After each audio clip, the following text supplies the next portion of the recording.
Souka das Memvav. Dans notre bref, on va apprendre quelques halachot qui concernent les brachot qu'on fera avant les mitzvot. On sait qu'avant les mitzvot, de manière générale, on va faire une bracha, Asher Kiddushanu b'mitzvotav v'tzivanu, que Hashem nous a sanctifié et il nous a ordonné telle et telle mitzvah. Donc, on va voir plusieurs halachot dans la Gemara, on va voir des avis intéressants qu'on n'a pas l'habitude de faire.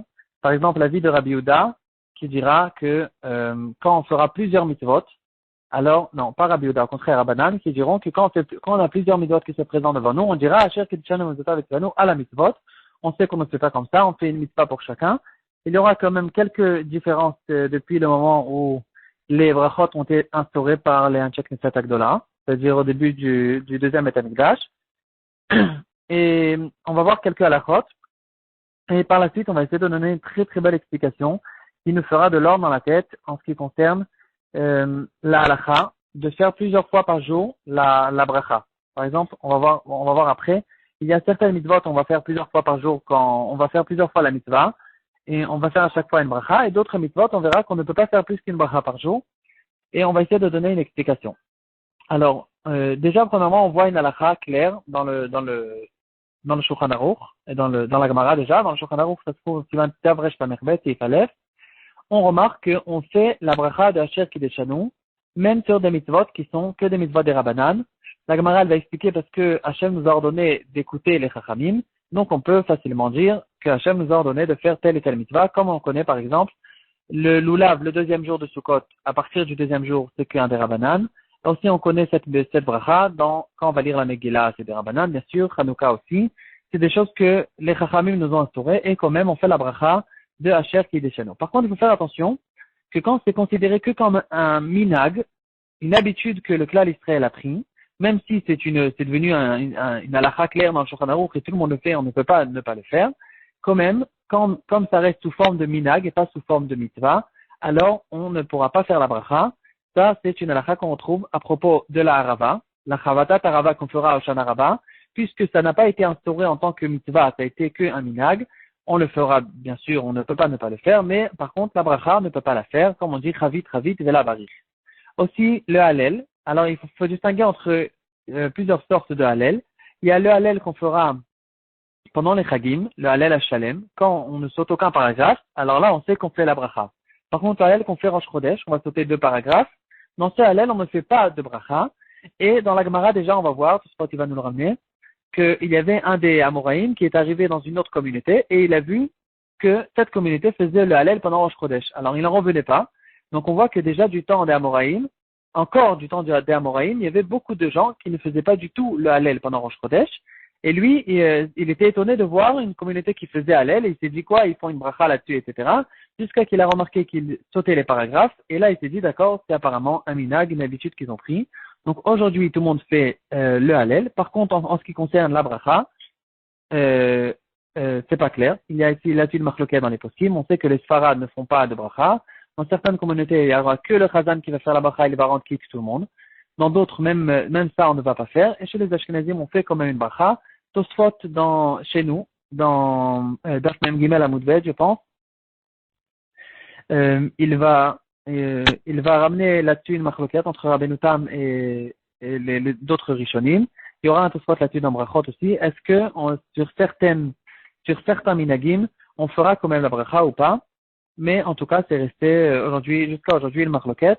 D'après beaucoup de communautés, on ne fait pas du tout de bracha sur le halel qui n'est pas complet. Ensuite, on reconnaît la bracha de Shechianu. On peut remarquer que dans plusieurs mitzvot, on fait Shechianu la première fois qu'on va les faire, par exemple, le shofar, le premier jour du Sukkot, ou pour les Ashkenazim même le deuxième jour, le lulav, le premier jour, la souka le premier jour, Hanouka le premier jour, Megillah aussi, on va faire Shechianu. Donc ça c'est une halakha, on peut retrouver dans le Rambam qui nous donnera une règle générale dans une Chod Brachot Perek Yudalef Halachatet. Il dira qu'une mitzvah qu'on fait que de temps en temps, donc on est enthousiasmé de la faire, elle n'arrive que une fois par an ou que on attend longtemps pour faire cette mitzvah, alors on fera Shechianu que Hashem nous a fait vivre et qui nous a amené à ce moment émouvant qu'on peut revenir à faire cette mitzvah. Aussi une mitzvah comme Pidyon Aben ou Brit Mila on ne fait pas bien, c'est une mitzvah qui ne se présente pas du tout devant nous tous les jours. Aussi, ce sera la même idée, on fera aussi Shechianu. Et il y a aussi une Gemara, dans notre Gemara, on verra que quelqu'un qui construit la souka ou qui va écrire une mezouza, normalement, il peut déjà faire Shechianu à ce moment-là. Le minag, il est clair qu'on attendra avec Shechianu que quand on va s'installer dans la souka, où on va fixer la mezouza, c'est qu'à ce moment-là qu'on fera Shechianu, on rendra pas tour aussi le Shechianu de la mitzvah, de la construction de la souka ou de l'écriture de la mezouza. Maintenant, combien de fois par jour on va faire la mitzvah? Alors ici, on retrouve quelque chose de bizarre. Dans certaines mitzvot, on va le faire plusieurs fois. Chaque fois qu'on va la faire, on va faire encore une fois la bracha. D'autres mitzvot, on ne permettra pas de faire la bracha plusieurs fois. On fera une fois le matin et après on ne pourra plus faire. Et là, on va essayer de donner une explication. D'abord, avant l'explication, on va donner les exemples. Par exemple, on sait que quand je mets les tefilines, alors en général, on met les tefilines une seule fois par jour. Mais si je veux mettre les tefilines plusieurs fois par jour, je considère chaque fois comme une nouvelle mitzvah et je peux refaire la bracha à chaque fois. Aussi le titit. Le titit, ça peut nous arriver par exemple quand on sait que normalement on fait la bracha même sur le talit katan, mais on fait la bracha sur le talit gadol le matin et on rend patour, on rend quitte le talit katan. Et donc si notre talit il est tombé complètement, dans ce cas-là, puisqu'il n'y a pas eu une intention de le remettre tout de suite, parce qu'il est tombé sans que je fasse attention, il m'a échappé, dans ce cas-là, quand je vais le remettre, je devrais refaire la mitzvah. Donc le titit, je fais la mitzvah plusieurs fois par jour, ou bien par exemple, le vendredi, quand je change de titit, je mets un nouveau titit. Si je n'ai pas eu l'intention le matin, quand j'ai fait la bracha, de rendre patour le deuxième titit, dans ce cas-là, je devrais refaire une deuxième bracha. Ça, il faut faire attention, il y en a qui ne savent pas. Si je change de titit au milieu de la journée, il faut que je fasse une bracha aussi sur ce titit. Dans les poskim, il parle carrément dans un cas où quelqu'un il est rentré dans la douche, il a enlevé le titit, au bout de 20 minutes, il remet.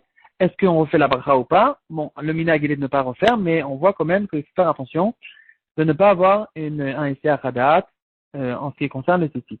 Par contre, là, il faudra essayer de comprendre. Par exemple, dans le lulav, si je fais le lulav une deuxième fois dans la journée, je veux ressecouer mon lulav dans l'après-midi, là, on ne pourra plus du tout faire la bracha parce qu'on considère que la mitzvah a été finie complètement. On ne veut plus refaire la bracha. La mitzvah a été terminée. C'est une halakha qu'on retrouve dans Siman Tavresh Pamerbet Seif Aleph. Par contre, on fera 8 tous les jours. Ça veut dire une fois par jour, oui, mais pas 2 fois par jour. En ce qui concerne la souka, on retrouve encore une fois qu'on fera plusieurs fois par jour. On sait que si je prends mon petit déjeuner à moti dans la souka, ou même les zonotes pour les Ashkenaz, je ferai Asher Kideshanu Bemitzvotav Etivanu, les chefs Vasuka.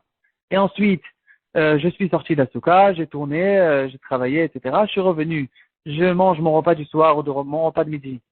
Je refais une deuxième fois à moti, je refais la bracha de les chefs Vasuka. On retrouve ça dans le Tavresh Mem Gimel, dans le Shulchan Aruch Seif Aleph.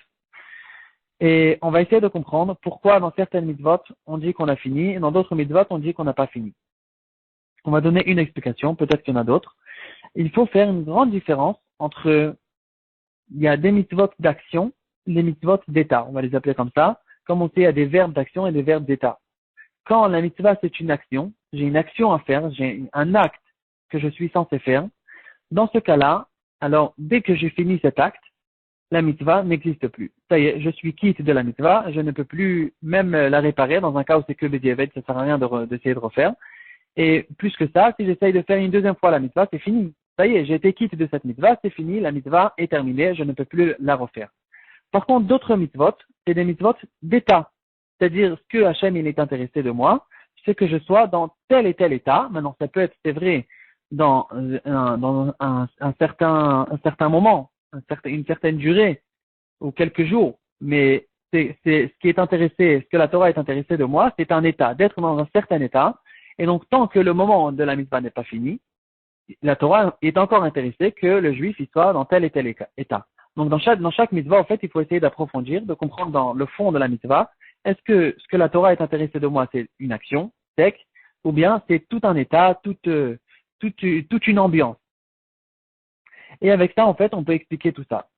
Donc, on revient. Dans le lulav, par exemple, la mitzvah, c'est de faire une action, de secouer le lulav. Alors, c'est vrai qu'on a vu, on a ramené la semaine dernière une marloquette entre le Chazonish et le Rav Elchanan Asterman en ce qui concerne la personne qui a soulevé le lulav avant Alot HaShachar et il s'est retrouvé avec le lulav dans sa main quand le soleil s'est levé. Est-ce qu'il a fait la mitzvah ou pas? Et on a voulu expliquer que la marloquette entre eux, c'est est-ce que la mitzvah de lulav c'est une action ou un état? Et on a dit que si c'est une mitzvah d'action, alors je n'ai pas fait d'action après le lever du soleil. Si c'est une mitzvah d'état, alors je suis dans un état où le lulav est dans ma main. C'est-à-dire, on appelait ça conséquence ou action. Mais en fait, j'ai rouvert le Chazon Ish, c'est pas comme ça la marloquette. En fait, tout le monde est d'accord que la mitzvah c'est une action. Mais juste le Chazon Ish, il dit que si je suis resté avec le lulav après que le matin s'est levé, en fait, l'action que j'ai fait avant, elle est encore valable pour maintenant, parce que c'est une longue action. C'est une action où je soulevais le lulav, mais c'est pas qu'à ce moment-là qu'on considère ça comme une action. C'est tout le temps quand j'ai le lulav dans ma main, en fait, je suis en train de faire une action de soulever le lulav. C'est pour ça que le Chazon Ish dit que c'est kasher. Le Rav Salman, il n'est pas d'accord même avec ça, parce que lui, il pense que l'action, c'est que la première seconde de l'action, et après, c'est déjà plus, on considère plus ça comme une mitzvah. Donc, quoi qu'il en soit, le lulav, on considère ça comme une mitzvah d'action. De manger la matzah aussi. Si je veux manger une deuxième fois la matzah le soir de Pessah, je ne peux pas refaire la bracha parce que la mitzvah, c'est pas un état que la matzah soit mangée par moi. En fait, la mitzvah, c'est de faire une action, de manger la matzah. Ou aussi le kriyat shema. On sait, je veux faire une deuxième fois kriyat shema au milieu de la journée, etc. On ne peut pas refaire la bracha, les brachot du kriyat shema, parce que quand j'ai fini le kriyat shema une fois, ça y est, c'est fini, j'ai fini ma mitzvah. Donc tout ça, c'est des mitzvot d'action. Le shofar aussi, je veux sonner du shofar une deuxième fois, je peux pas refaire la mitzvah parce que la mitzvah est finie. C'est des mitzvot qu'il faut écouter le shofar, il faut secouer le lulav, il faut faire certaines actions. Tant que, dès que j'ai fini l'action, c'est fini, la mitzvah était finie. Donc toutes ces mitzvot-là, on ne pourra pas refaire la bracha une deuxième fois. Par contre, quand je suis dans une mitzvah où ce qui est voulu par Hachem, c'est d'être dans un état, dans une ambiance. Dans ce cas-là, tant que la fête ne s'est pas finie, par exemple, je prends souka. Hachem n'est pas intéressé au fait que je mange dans la souka, que je dorme dans la souka, je fasse certaines actions dans la souka. Toutes les actions que je fais, toute ma vie, au fait, je dois déménager pendant une semaine. Ma maison principale sera la souka. Comme il est écrit dans la Mishnah, Kol Shivat Yamim, tous les 7 jours, on va faire notre maison de toute l'année, une maison provisoire, et la souka sera notre maison fixe. Donc, ça va nous donner beaucoup de choses. C'est vrai que ça va nous donner qu'il faudra manger dans la souka, dormir dans la souka, se promener dans la souka, etc., étudier dans la souka. On va tout faire tout ça dans la souka, mais en fait, c'est pas qu'il y a plein d'actions, plein de mitzvot qui nous ont été données. C'est une mitzvah qui va nous dire, tu vas maintenant, teshvu, basukot, teshvu, shivat yamim. Vous allez vous installer, la mitzvah, c'est de nous installer dans la souka, c'est-à-dire là, dans un état où la souka, en fait, c'est maintenant notre maison principal pendant Sukkot. Donc, au fait, ce qui est voulu de nous dans la mitzvah de Sukkot, c'est un état, une ambiance, une attitude, au fait. Et donc, dans ces mitzvot-là, puisque maintenant je vais manger plusieurs fois dans la Sukkot, la mitzvah, elle ne s'est pas finie du tout. C'est pas parce que j'ai mangé mon petit déjeuner que maintenant, le repas de midi, c'est plus une mitzvah dans la Sukkot. Ça sera une mitzvah parce que tout le temps, chez moi à la maison, je prends le petit déjeuner, je prends le repas de midi, je reprends le repas du soir, etc. Parce que c'est ma maison. Ici aussi, tant que le Sukkot ne c'est pas fini, il y a un état, une attitude qui est demandée de moi d'être dans la Sukkot. Et donc, c'est pour ça que je ferai la mitzvah plusieurs fois. Aussi, pour les tzitzit et les tefilin, c'est la même chose. La mitzvah, c'est pas l'action de poser les tzitzit, de m'habiller par les tzitzit. La mitzvah, c'est un état, que j'ai les tzitzit sur moi. Donc, c'est pour ça que si le tzitzit il va me tomber ou si je l'ai sorti, je devrais refaire la mitzvah. Aussi pour les tefilin. La mitzvah, c'est ne pas de poser, de fixer les tefilin sur moi. Mais par contre, c'est d'avoir les tefilin sur moi, d'être dans la forme. Normalement, les tefilin, on devait les mettre normalement tous les jours, toute la journée, pardon. Donc, au fait, c'est une allure qui est demandée de la personne, d'un juif, c'est d'être avec les tefilin sur sa tête, les tefilin sur sa main. Et d'ailleurs, la preuve, elle est très simple. Si quelqu'un d'autre me met les tefilin sur mes bras, j'ai fait la mitzvah complètement. Donc, on voit que l'action, c'est pas de mettre. La mitzvah, c'est pas l'action de mettre les tefilin, mais d'avoir les tefilin sur la tête. Et donc, si c'est comme ça, alors effectivement, si je les ai enlevés et je veux le remettre, la mitzvah c'est encore shayar toute la journée de faire cette mitzvah. Donc, voilà. Ça, c'est une explication. Peut-être qu'il y en a d'autres. C'est une explication que j'ai réussi à trouver. Mais apparemment, ça explique tout. Ça explique tous les exemples. J'ai pas trouvé un exemple, en fait, où il y avait quelque chose qui marche pas avec cette explication. Donc, juste pour finir, on va voir avec la souka. Il y aura là-dessus plusieurs halakhot qu'il faut connaître. Dans le siman Tavresh Mem Gimel, on verra, et Tavresh Lamed Tet, c'est écrit aussi. Normalement, on verra aussi à propos de la souka, que chaque personne qui est sortie de chez lui à la maison et qui est revenue, alors normalement il devrait à chaque fois, dès qu'il revient à la souka chez lui, même s'il revient que pour se promener ou pour prendre un verre de thé, il devra quand même refaire la mitzvah de la souka, justement pour la raison qu'on a dit juste avant, mais quand même le minag il est qu'on va faire la bracha que quand on va faire une action importante, une chose importante comme un repas fixe de Hamotzi. Et quand on va faire cette bracha, par contre, il faudra savoir que cette bracha nous rend quitte de tout ce qu'on va faire après dans la souka. Même quand on va ensuite dormir dans la souka ou se promener dans la souka, qu'on ne va pas faire de bracha là-dessus, ce sera, pourquoi on ne fait pas la bracha là-dessus? Parce que la bracha qu'on a fait au repas de Hamotzi, c'est cette bracha qui va nous rendre quitte de la mitzvah.